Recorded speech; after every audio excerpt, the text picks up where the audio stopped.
Hello students, स्वागत है आपका क्लियर स्टडी पॉइंट क्लासेस में। मैं Shivam Sharma. Students, class 10th and 12th Uttarakhand board के जो स्टूडेंट्स हैं उनके कंपार्टमेंट की एग्ज़ाम डेट चेंज हो चुकी है। यानी पहले 20 जून को फॉर्म फिल होने थे, अब 15 जून से आपके फॉर्म स्टार्ट हो जाएंगे। ये मैं आपको अपने इससे पहले वाले वीडियो में बता चुका हूँ। आज के इस वीडियो में मैंने जैसा आपसे कहा था कि मैं आपको बताऊंगा कि कौन कौन सा स्टूडेंट जो हैं क्लास 10th के और 12th के, वो कौन कौन सा सब्जेक्ट का पेपर दे सकते हैं, कौन कौन से सब्जेक्ट का पेपर वो नहीं दे पाएंगे, 10th वाले कितने सब्जेक्ट में फॉर्म भरेंगे और किस तरीके से भरेंगे, सारा आज इस वीडियो में डिस्कस करेंगे। और 12th वाले किस तरीके के फॉर्म को फिल करेंगे और कैसे फिल करेंगे, सारा डिस्कस होगा। कई बच्चों के मेरे पास कमेंट भी आ रहे थे कि सर हम बाहर जाके कहीं ऑनलाइन फॉर्म बाहर से ही फिल कर सकते हैं या नहीं कर सकते, और सारा इस वीडियो में आज डिस्कस करूँगा। तो आइए वीडियो को स्टार्ट कर लेते हैं। चैनल पर नहीं है तो चैनल को सब्सक्राइब जरूर कर लें और बेल आइकन को प्रेस कर लें ताकि आपको इसी तरीके का लेटेस्ट अपडेट मिलता रहे। तो आइए वीडियो को स्टार्ट करते हैं। वीडियो को जितना शेयर करेंगे उतना ज़्यादा शेयर कीजिए ताकि औरों को भी इस चीज़ का पता चलता रहे। तो ऑफिशियल साइट पे आप उत्तराखंड बोर्ड की आप जाके वहाँ चेक कर सकते हैं, ये नोटिफिकेशन आ चुका है। ठीक है, हाई स्कूल इंटरमीडिएट परीक्षाफल सुधार परीक्षा 2023 में जो होने वाली है। ठीक है, हाई स्कूल के एवं इंटरमीडिएट में देखिए यहाँ पे कक्षा 10 के और इंटरमीडिएट के कक्षा 12 एवं केवल कृषि वर्ग के लिए 11 सहित जो बच्चे हैं वो जो परीक्षा में फ़ेल हुए हैं वो उसको सुधार परीक्षा दे सकते हैं। ठीक है, आगे की अगर मैं बात करूं तो यहाँ पे देखिए पूरा प्रारूप इन्होंने दे रखा है। हाई स्कूल कक्षा 10 में परीक्षाफल सुधार परीक्षा। हाई स्कूल में जो है परीक्षाफल निर्माण में दृष्टिगत निम्नलिखित विषयों में परीक्षा की जाएगी। पहले हिंदी में जैसे आप दे सकते हैं, इंग्लिश में आप दे सकते हैं, संस्कृत, उर्दू अथवा पंजाबी बंगाली में कोई एक भाषा जो आपने चूज़ की होगी उसी में आप परीक्षा देंगे। गणित और गृह विज्ञान की परीक्षा देंगे। गृह विज्ञान केवल बालिकाओं के लिए रहेगा। ठीक है, और जो फोर्थ आप विज्ञान का पेपर देंगे, सामाजिक विज्ञान का पेपर जैसे अतिरिक्त विषय जो आपने चूज़ किए हैं, जो आपके एडिशनल सब्जेक्ट होंगे, वही सब्जेक्ट जिसमें आप फेल हो चुके हैं। ठीक है, जो केवल आपके मुख्य परीक्षा में आपके सम्मिलित हों। ठीक है, या इसके अलावा जो आपने अतिरिक्त विषय के रूप में ली गई भाषा है अथवा व्यावसायिक विषय है उसको आप चूज़ कर सकते हैं। इसके अलावा इसमें आप कोई और सब्जेक्ट नहीं लेंगे। जो आपके 6 सब्जेक्ट हैं, 5 आपके पर्सनल सब्जेक्ट में, एक ऑप्शनल सब्जेक्ट होगा, उन्हीं के अलावा आप कोई दूसरा सब्जेक्ट नहीं ले सकते, उन्हीं की आप परीक्षा देंगे। आगे लिखा है, इसमें क्या क्या लिखा है वो भी समझा। हाई स्कूल में केवल 2 विषयों में आप परीक्षा देंगे जिनमें आप क्या अनुत्तीर्ण हो रखे हैं या आप ढंग से अंक नहीं प्राप्त कर पाए हैं, जैसा आप समझते थे कि मेरे को इतने अंक मिलने चाहिए थे, वो अंक आपको नहीं मिले हैं, तो उन सब्जेक्ट का आप पेपर दे सकते हैं। ठीक है, आगे लिखा है, उत्तराखंड विद्यालय शिक्षा परिषद में हाई स्कूल का जो 10वीं का है परीक्षा में सम्मिलित ऐसा परीक्षार्थी परीक्षा व सुधार में आवेदन करने हेतु अर्ह होगा। कौन कौन सा होगा?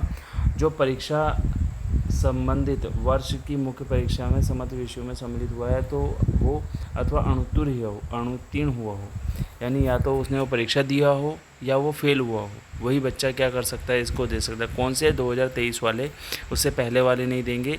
ठीक है, 2023 की परीक्षा में जो मुख्य परीक्षा में सम्मिलित हुए होंगे और जो अनुत्तीर्ण हुए होंगे वही परीक्षा देंगे, उसके अलावा कोई नहीं देगा। ऐसा नहीं है कि किसी बच्चे ने 2023 में फॉर्म फिल करा हो और उसने एग्ज़ाम ही नहीं दिए हों, परीक्षा में सम्मिलित ही नहीं हुआ हो, तो वो पेपर नहीं दे सकता। इसमें इस चीज़ को ध्यान रखेंगे।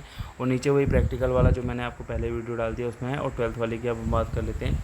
12th वाले जो हैं अपने कृषि वर्ग के होंगे, जिनका 12th में पिछले साल या जैसे भी कृषि वर्ग वाले, और 11th में जो उनका कृषि सब्जेक्ट रहा होगा वो अपने एक विषय का या प्रश्न पत्र जिनके 2 पार्ट में डिवाइड होंगे उनका पेपर दे सकते हैं।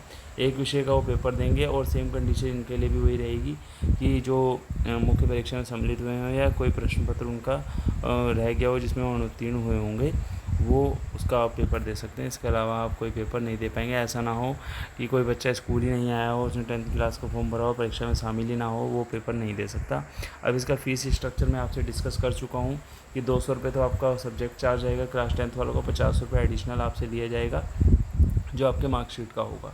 और जो दूसरी जाति के बच्चे हैं जैसे एस टी और SC के और जो दिव्यांग विद्यार्थी हैं उनका 100 रुपये चार्ज है। ये मैं सारा डिस्कस कर चुका हूँ। 50 रुपये आपका क्या होगा, जो प्रमाण पत्र आपका बन के आएगा कंपार्टमेंट के बाद उसका लिया जाएगा। टोटल यहाँ पे जैसे दिखा रखा है 150 रुपये दिव्यांग का लिए और 300 रुपये आपका इंटरमीडिएट के, 50 रुपये अतिरिक्त इसमें ले जाएंगे। टोटल मिला के आपका 350। और वैसे जो ST वाले हैं उनके 150 रुपये 200 रुपये लिए जाएंगे। 12th वालों के 10th में 150 है और वैसा 250 रहेगा। तो इसमें आपका लिखा भी कक्षा 10 व 12 वाले अलग अलग चालान द्वारा परीक्षा शुल्क जमा किया जाएगा। यानी ये नहीं होगा कि 10 वाला और 12 वाला दोनों का एक ही चालान रहेगा, दोनों के चालान भी अलग रहेंगे। अब आगे देखते हैं, इसमें कुछ आपका यहाँ पे लिखा है परीक्षाफल सुधार परीक्षा के लिए परीक्षार्थी उस विद्यालय जहां वह विद्यार्थी के रूप में पंजीकृत हुआ है उसमें आवेदन कर सकेगा, वहीं से करेगा। वो परीक्षार्थी उसी अनुक्रमांक के साथ परीक्षा में सम्मिलित होगा जो उसके मुख्य परीक्षा में आवंटित किया गया था। ठीक है। दूसरा यहाँ पे लिखा है परीक्षा फल सुधार परीक्षा हेतु केंद्र निर्धारण आवेदक परीक्षाओं की संख्या दृष्टिगत जिला स्तर से प्रस्तावित किया जाएगा। परीक्षा केंद्र में संख्या के अनुसार यथासंभव जनपद या अथवा तहसील व विकासखंड मुख्यालयों के निर्धारित किए जाएंगे।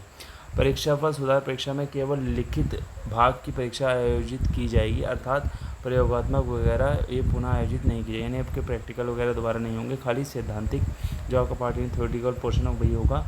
और परिषदीय परीक्षा के पाठ्यक्रम या परीक्षा पैटर्न में परिवर्तन होने की स्थिति में परीक्षाफल सुधार परीक्षा तत्समय प्रचलित पाठ्यक्रम एवं परीक्षा पैटर्न पर आयोजित की जाएगी। यानी अगर इसमें कोई पाठ्यक्रम में या परीक्षा पैटर्न में कोई चेंजेस होता है तो आपको पहले बता दिया जाएगा और उसी के हिसाब से परीक्षा करवाई जाएगी।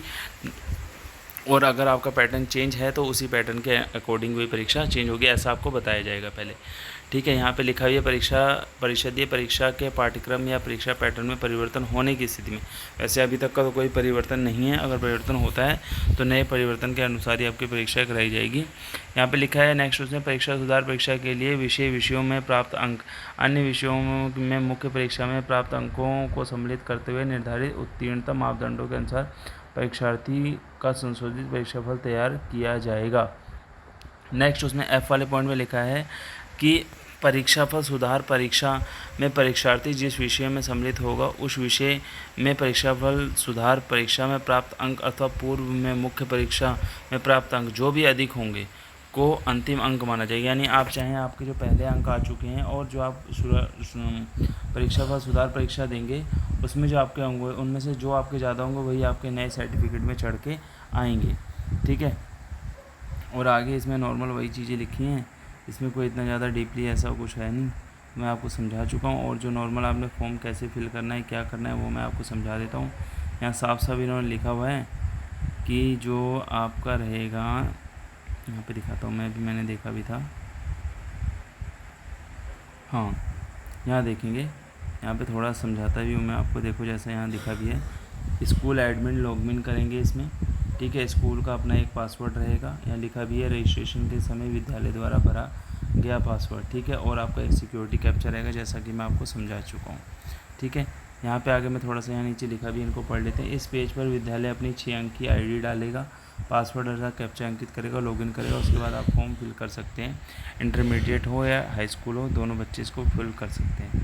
ठीक है। तो ये चीज़ मैं आपको पहले ही बता चुका हूँ कि स्कूल वाले ही इसका अपना कोई कोड या कैप्चा होगा उसको वो डालेंगे और उसके बाद ही आप फॉर्म फिल करेंगे, बाहर से आप फॉर्म फिल नहीं कर पाएंगे। और बिना ऑनलाइन आवेदन के आपका आवेदन स्वीकार नहीं किया जाएगा। अगर आप ऑफलाइन आवेदन करते हैं तो मान्य नहीं होगा, ये मैं आपको पहले ही क्लियर कर चुका हूँ। तो इसी तरीके का अपडेट मैं आपको देता रहता हूँ, तो आप जैसे भी और कोई अपडेट आता है तो मैं आपको ज़रूर बताऊँगा। तो मिलते हैं नेक्स्ट वीडियो के साथ। Thank you.